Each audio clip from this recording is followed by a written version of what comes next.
Ayan guys, welcome to my vlog ulit. It's Robert's Vlog again. So guys, araw ng Biyernes Santo ngayon. So bawal ang mga karne. So tayo magluluto ng ginisang ampalaya na may hipon. So guys, yan naggigisa na tayo ng bawang at sibuyas.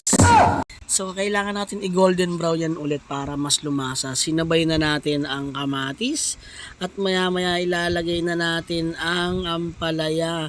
So guys, para nga pala hindi mapait yan. So guys, nilamas natin yan sa asin. So and then pagkatapos naman yan, sinama na natin yung hipon. Then after a few minutes, pakuluan natin. Yan na yung kinalabasan.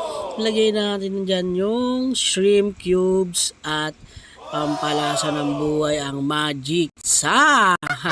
So yan, nilagyan natin ng sili para pampagana at maanghang at may kirot at sarap. So after a few minutes, yan na, nilagyan natin ng 2 itlog yan guys. So napakasarap ng ulam natin. Yan na, kain na.